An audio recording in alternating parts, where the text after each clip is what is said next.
हाँ जी स्टूडेंट्स, आज मैं आपको कुछ इंपॉर्टेंट क्वेश्चन करवा रही हूँ। सैम्पल पेपर है, ये डीके गोयल के सैम्पल पेपर हैं। शेयर्स के कुछ क्वेश्चंस करवा रही हूँ।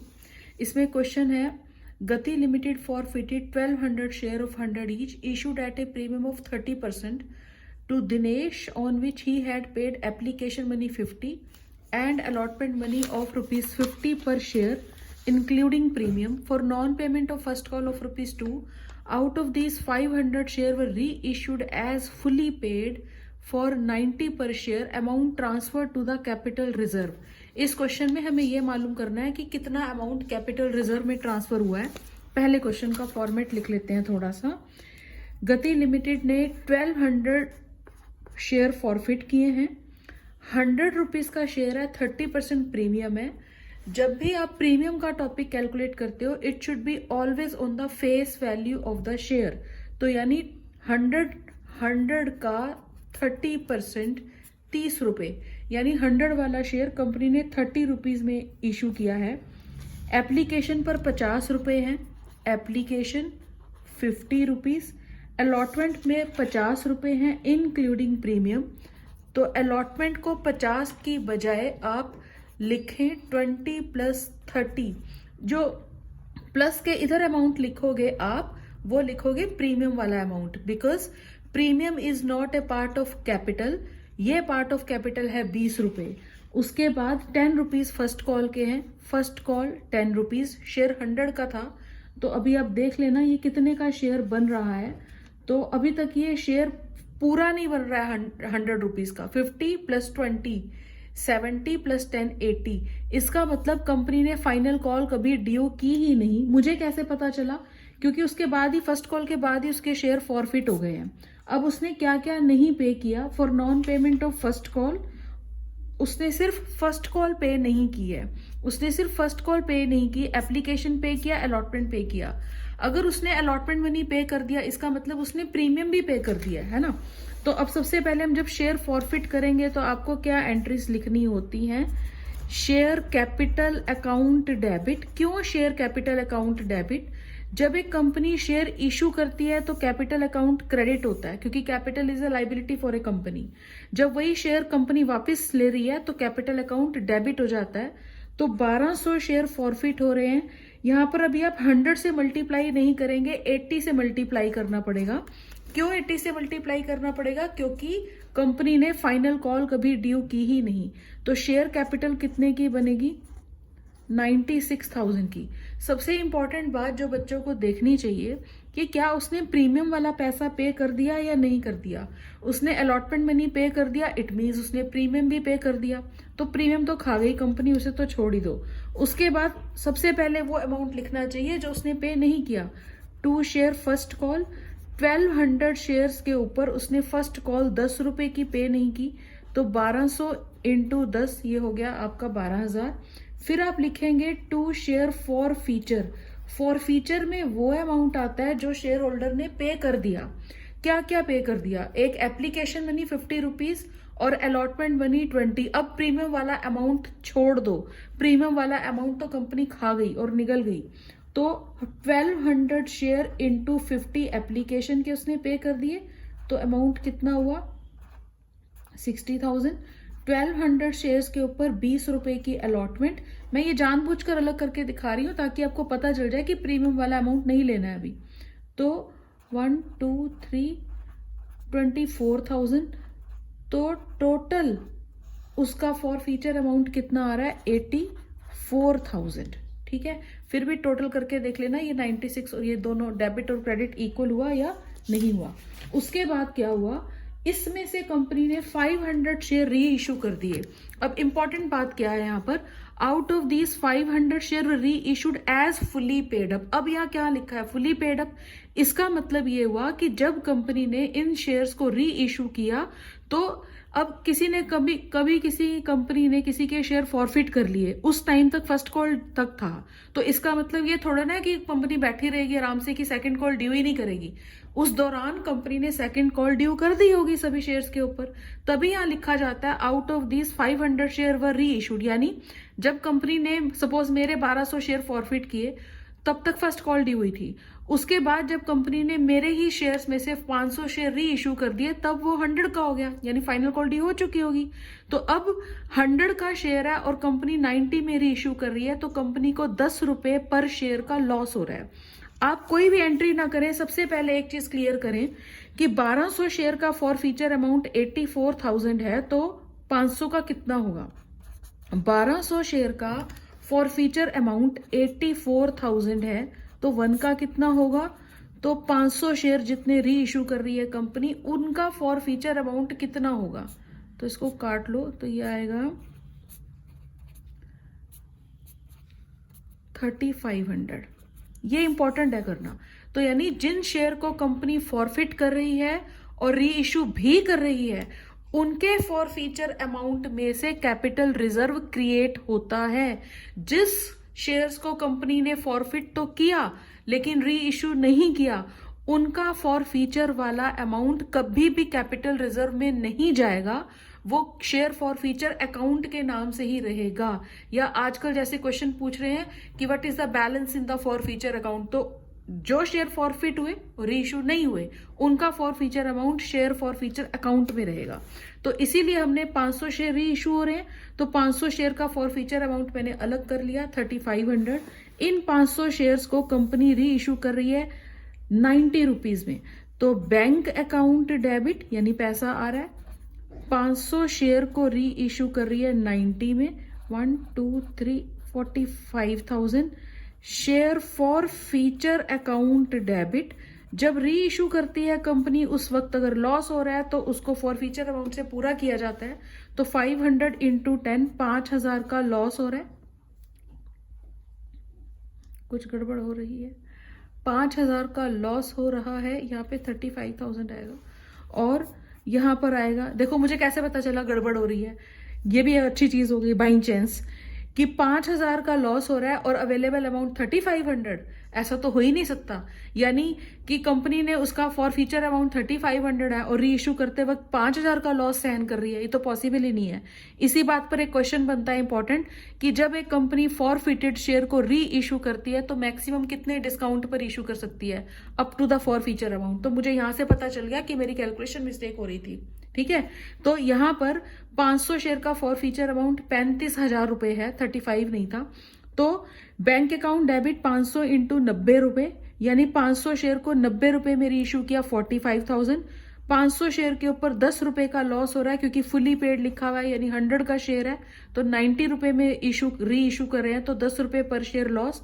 तो 500 इंटू 10 5,000, और यहां लिखोगे आप 2 share capital, 500 share into 10 sorry 100 का शेयर है, तो यहां पर पूरा कितना आएगा 50,000। ठीक है, उसके बाद हमें क्वेश्चन में पूछा हुआ है कैपिटल रिजर्व कितने का बनेगा। इन 500 शेयर का फॉर फीचर अमाउंट 35,000 था, 35,000 में से 5,000 रुपए यूज हो गए, तो बचे कितने 30,000। तो 30,000 कहां जाएगा कैपिटल रिजर्व में, तो share forfeiture account debit to capital reserve, और अमाउंट कितना आएगा 30,000। ठीक है, चेक कर लेते हैं एक बारी। ये रहा 30,000। ये मैंने देखो हल्का सा डॉट भी लगा लिया था पहले, ताकि जब मैं भी करूं तो मुझे पता लगे मेरा आंसर सही आ रहा है या नहीं। तो इसका आंसर 30,000 ही है। ठीक है, उसके आज बाइंग जैसे एक इंपॉर्टेंट क्वेश्चन हो गया कि जब एक कंपनी फॉरफिटेड शेयर को री इशू करती है तो मैक्सिमम कितने डिस्काउंट या लॉस पर इशू कर सकती है। तो इसका आंसर होता है up to the forfeiture amount, यानी जितने शेयर री इशू कर रही है उसका फॉर फीचर अमाउंट कितना था, उतने तक का कंपनी लॉस सहन कर सकती है। One more question, sample paper के क्वेश्चन है तो कर लेना। इसमें एक आ रहा है Elite limited invited application for issuing 2 lakh share of 50 each at a premium of 15 per share. The amount was payable as on application 20 including premium 10, on allotment 30 including premium 5, on first and final call 15. Application were received for 3 lakh share and pro rata allotment was made to all the applicant. All calls were made, देखो clear लिखा होता है question में, all calls were made and were duly received except allotment and first and final call from Rashmi who applied। यहां word लिखा है applied, सबसे खतरनाक चीज। कभी भी अप्लाइड शेयर फॉरफिट नहीं होते, अलॉटेड शेयर फॉरफिट होते हैं। तो यहाँ तो बहुत अच्छा क्वेश्चन है, अच्छे से समझना इसे। कुछ भी क्वेश्चन शुरू करने से पहले ना एक इंपॉर्टेंट चीज है, आप अपने लेफ्ट हैंड साइड में एक वर्ड लिखें अप्लाइड और राइट हैंड साइड में लिखें अलॉटेड। सबसे सारी गेम इसी के अंदर होती है। अप्लाइड जो शेयर है कंपनी के पास वो 2 लाख हैं और कंपनी अलॉट कर सकती है सिर्फ इसके अंदर, गलत, अप्लाइड शेयर 3 लाख हैं और कंपनी अलॉट कर सकती है सिर्फ 2 लाख शेयर, यानी और कुछ नहीं है, कोई रिजेक्शन नहीं है, कुछ नहीं है। यानी जिन्होंने 3 लाख शेयर मांगे उनको 2 लाख शेयर अलॉट हो गए। कभी कभी क्वेश्चन में ऐसे भी लिखा होता है द रेशो इज 3:2, यानी जिसने 3 शेयर अप्लाई किए उसको 2। अब जैसे मैंने बड़े फ्रिक्वेंटली बोल दिया रेशो 3:2, तो आप समझ जाओ जी इसको कैसे समझ जाए जी। तो इसका आंसर सिंपल सा है, हमेशा अप्लाइड ज्यादा होता है और अलॉटेड जो होता है कम होता है। तो जब मैंने बोल दिया कि रेशो इज 3:2 या 5:4, इट इज अंडरस्टूड कि 5 जो है वो अप्लाइड होगा और 4 जो है वो अलॉटेड होगा। क्योंकि कोई कम शेयर मांग रहा है तो कंपनी उसे ज्यादा थोड़ा ना दे देगी, अगर कोई ज्यादा मांग रहा है तो उससे कम मिल सकते हैं उसको, ठीक। अब इसके अंदर सबसे पहली बात जो एक मतलब ट्रिक होती है क्वेश्चन करने की, 50 रुपए का शेयर है, 50 रुपीज का शेयर और 15 रुपए प्रीमियम है। आप पहले एक लाइन लगाओ, आप लिखो 50 + 15, 50 + 15, 15 for premium, 50 is a part of capital. उसके बाद लिखे यहाँ पर application, allotment, first and final call. Application 20 रुपए की है जिसके बीच में 10 का प्रीमियम है, तो लिखने का तरीका क्या रहेगा, 20 + 10। उसके बाद अलॉटमेंट मनी 30 रुपए की है जिसमें 5 रुपए का प्रीमियम है, तो तरीका रहेगा 25 + 5 और 15 रुपए की फाइनल कॉल है। फर्स्ट एंड फाइनल कॉल एक साथ है, तो देखो इस साइड का टोटल पूरा हो गया 15, 10 + 5, 20 + 25, 45, 45 और 5 कितना हो रहा है ये, ओके तो ये हो रहा है, ये 10 होगा, ठीक है। ये देखो ये 10 होगा, बस आपने यही तो सीखना था। देखो शेयर 20 का 20 रुपए एप्लीकेशन की थी इंक्लूडिंग प्रीमियम, तो 10 + 10 हुआ ना। यही तो ट्रिक है क्वेश्चन की, क्योंकि सारा क्वेश्चन जब गलत होगा वो यहीं से होगा। 10 देखो मैं अपनी क्लास में भी बच्चों को ये चीज बोलती हूँ, आप हमेशा अपनी हैबिट बनाओ कि इस चीज को टोटल कैलकुलेट करके देख लो। मैं 20 लिख रही थी तो ये कैसे हो सकता है, 50 रुपए का तो शेयर है, तो 25 + 10 35, 35 + 15 ये हो गया आपका 50। ये जिसने सीख लिया उसका क्वेश्चन, आधी गेम तो यही हो जाती है उसकी। अब क्या करना है, उसके बाद बोल रहा है कि एक रश्मि है हु अप्लाइड 600 शेयर। तो पहला काम मुझे क्या करना है कि रश्मि कहां पर है और रश्मि के कितने शेयर हैं। रश्मि यहां बैठी है जी, रश्मि यहां पर है। मुझे कैसे पता लगा रश्मि यहां है, क्योंकि वहां पर लिखा हुआ है रश्मि ने 600 शेयर अप्लाई किए थे। कुछ भी क्वेश्चन शुरू ही नहीं कर सकते हो आप जब तक आप इसको क्लियर नहीं कर दोगे कि रश्मि ने 600 शेयर अप्लाई किए हैं, तो उसको मिले कितने। तो जिसने 3 लाख शेयर, अब देखो जो चीजें एक जैसी हो उसको अपने लेफ्ट हैंड साइड में रखो। जैसे मैंने रश्मि को यहां लिखा क्योंकि मुझे अलॉटेड पता लगाना है, तो जिसने 3 लाख शेयर के लिए अप्लाई किया था कंपनी ने उसको 2 लाख शेयर अलॉट किए। जिसने 1 के लिए किया होगा तो 2 लाख अपॉन 3 लाख, तो जिसने 600 शेयर अप्लाई किए उसको कितने अलॉट हुए होंगे, तो 400, ठीक है। तो रश्मि ने 600 शेयर मांगे, कंपनी ने इसको 400 शेयर दे दिए। अब इसके अंदर गेम क्या है, और फिर उसके बाद उसने बोला कि रश्मि ने क्या क्या अमाउंट पे नहीं किया। All call were made and were duly received except allotment and first call नहीं मिली है, यानी ना तो रश्मि ने अलॉटमेंट पे की ना ही फर्स्ट कॉल पे की, सिर्फ ये वाला अमाउंट पे किया। ये काम अच्छे से कर लो, फिर तो क्वेश्चन में कुछ है ही नहीं। रश्मि ने 600 शेयर मांगे थे, उसको कंपनी ने 400 शेयर दिए, तो इसका मतलब उसने 200 शेयर के ऊपर application money total 20 with premium extra पे किया। मान लो मैं रश्मि हूं, मुझे थोड़ा ना मालूम था कि आगे क्या होने आगे क्या होने वाला है, आगे मैं इतने पैसे दूंगी या नहीं दूंगी। आप अपने हिसाब से क्वेश्चन करो, कंपनी अज्यूम करे अपने आप को। तो रश्मि ने आपको 200 शेयर के ऊपर 20 रुपीज एक्स्ट्रा पे किया, 4000। आप कंपनी हो, जब आप बड़े क्वेश्चंस करके आपने देख लिए, सेकंड एंट्री में ही कंपनी जो एक्सेस अमाउंट होता है वो आगे अलॉटमेंट या जो भी प्रोसेस होता है वो आगे ट्रांसफर कर देती है। आप कौन? आप कंपनी। कंपनी को थोड़ा ना मालूम था कि रश्मि आगे कुछ पैसे नहीं देने वाली है, ठीक है। तो कंपनी ने ये 4,000 रुपए उसके नेक्स्ट स्टेप यानी कि अलॉटमेंट पे एडजस्ट कर दिए होंगे। अब ध्यान से सुनना, अलॉटमेंट 400 शेयर रश्मि के थे। 400 शेयर्स के ऊपर अलॉटमेंट ड्यू कितने की हो रही थी? 25 + 5 30, ड्यू हो रही थी 30, 12,000। अब वो क्वेश्चन में कह रहा है कि रश्मि ने अलॉटमेंट भी नहीं पे की और फर्स्ट कॉल में नहीं पे की। मैं रश्मि, मैं बोल रही हूँ नहीं नहीं यार, मैंने 12,000 पूरे नहीं दिए, ऐसा थोड़ा ना है। उसमें 4,000 तो मैं ऑलरेडी दे चुकी हूँ, क्योंकि जब मैंने 600 शेयर मांगे थे और आपने मुझे 400 शेयर दिए, तो रश्मि ने 200 शेयर के ऊपर application money including premium extra पे कर दिया, जो कंपनी ने उसकी अलॉटमेंट पे एडजस्ट कर दिया होगा, यानी -4,000। तो रश्मि ने सिर्फ अलॉटमेंट के कितने रुपए नहीं दिए? 8,000 रुपए नहीं दिए। ये वाला इसलिए माइनस हो रहा है क्योंकि ये पैसा आ चुका है, ठीक है। अब इसके शेयर फॉरफिट करते हैं। फॉर फीचर की एंट्री क्या रहेगी? फॉर फीचर की एंट्री के लिए एंट्री होगी शेयर कैपिटल अकाउंट डेबिट। अब शेयर कितने फॉरफिट हो रहे हैं? 400, और शेयर कितने का है? 50 रुपए का। तो ये आ रहा है 20,000। अब वेरी इंपॉर्टेंट, उसने अलॉटमेंट नहीं पे किया तो प्रीमियम भी नहीं पे किया। अब बच्चों को यहाँ बहुत बड़ी कंफ्यूजन है कि प्रीमियम कितना लें। जो अमाउंट वो पे कर चुका और वो उसके ऊपर जो प्रीमियम भी वो पे कर चुकी, वो तो कंपनी खा गई, निगल गई, डकार भी नहीं मारने वाली, ठीक है।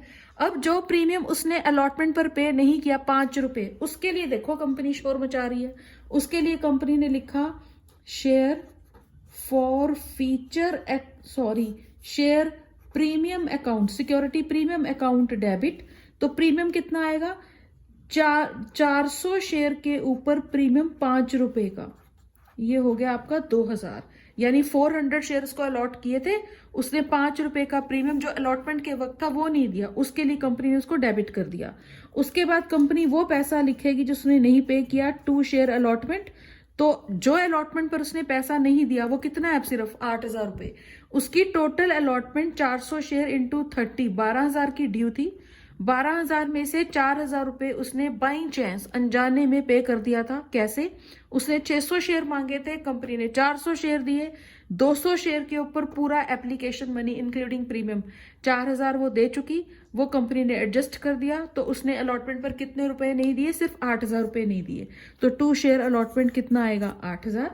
उसके बाद 2 शेयर फर्स्ट कॉल, 400 शेयर के ऊपर 15 रुपए की फर्स्ट कॉल जो उसने पे नहीं करी, तो इसमें आएगा 6,000। अब very important, share for feature, 2 share for feature. For feature में अमाउंट कितना लिखूं जो उसने पे कर दिया? सबसे प्रॉब्लम बच्चों को यहां होती है। उसको 400 शेयर मिले, 400 शेयर पर उसने एप्लीकेशन मनी पे कर दिया, वेरी इंपॉर्टेंट है। अब यहां पर कंपनी प्रीमियम का डिस्कशन नहीं कर रही, जो उसने पैसा दे दिया और उस वक्त जो प्रीमियम भी पे किया वो प्रीमियम तो कंपनी खा गई। तो 400 इंटू 10 रुपए, ये हो गया 4,000। अब और भी ज्यादा इंपॉर्टेंट, जो उसने 200 शेयर एक्स्ट्रा मांगे थे उसको आप मल्टीप्लाई करना 20 रुपीज से विद प्रीमियम, क्योंकि उसे नहीं मालूम था कि वो आगे, कंपनी को नहीं मालूम था कि वो आगे ऐसा कुछ गड़बड़ करने वाली है। तो कंपनी ने ये 200 शेयर के ऊपर 20 रुपए टोटल एप्लीकेशन मनी एडजस्ट कर दिया था। इसलिए वो कंपनी को ना चाहते हुए भी दिखाना पड़ेगा फॉर फीचर में। तो टोटल पैसा कितना आएगा फॉर फीचर अकाउंट में? 8,000। चलो फिर भी देख लेते हैं कहीं गलत तो नहीं हो गया कुछ। 20 + 2 22, तो ये हो रहा है 8 और 8 16, 17 18 19 20 21 22। तो इस साइड का टोटल भी 22। क्लियर? अब इसके बाद हमने और क्या पूछा है इस क्वेश्चन के अंदर? अब इस क्वेश्चन में वो पूछ रहा है हर शेयर वर फॉरफिटेड, उसके शेयर फॉरफिट हो गए क्या? उसने और क्या पूछा, देखें क्या पूछा। All call were made and were duly received except allotment and first call of Rashmi who applied for her shares were forfeited, amount credited to the forfeiture account will be. उसका फॉर फीचर अकाउंट में पैसा कितना जा रहा है? ये रहा for feature account, इसमें पैसा कितना जा रहा है? 8,000। ये पूछा था क्वेश्चन में, और यही सबसे ट्रिकी टॉपिक था कि उसका शेयर फॉर फीचर अकाउंट में कितना पैसा जा रहा है। इस टाइप के क्वेश्चन बहुत आ रहे हैं। अब इसने ऐसा क्यों पूछा है? क्योंकि उसके शेयर री इशू ही नहीं हो रहे हैं। अगर उसके शेयर री इशू हो रहे होते तो कैपिटल रिजर्व क्रिएट होता। फिर से क्वेश्चन, जब एक कंपनी शेयर फॉरफिट करती है लेकिन री इशू नहीं करती, तो उसका फॉरफीचर अमाउंट जो होता है वो फॉरफीचर अकाउंट में ही बैठा रहता है। ठीक है, ये इंपॉर्टेंट टॉपिक था, जरूर करें, अच्छे से पढ़ें, बिल्कुल पैनिक नहीं हो, रिलैक्स होकर समझ कर चीज़ों को पढ़ें। और कोई डाउट हो तो आप कमेंट बॉक्स में कुछ कमेंट कर सकते हैं। अगर आपको नहीं समझ में आ रहा है तो कुछ, मैं डिस्क्रिप्शन में ये इस कौन सा सैम्पल पेपर है और कौन सा नंबर है वो सब मेंशन कर दूंगी, आप चाहो तो वहां से भी देख सकते हो। ठीक है।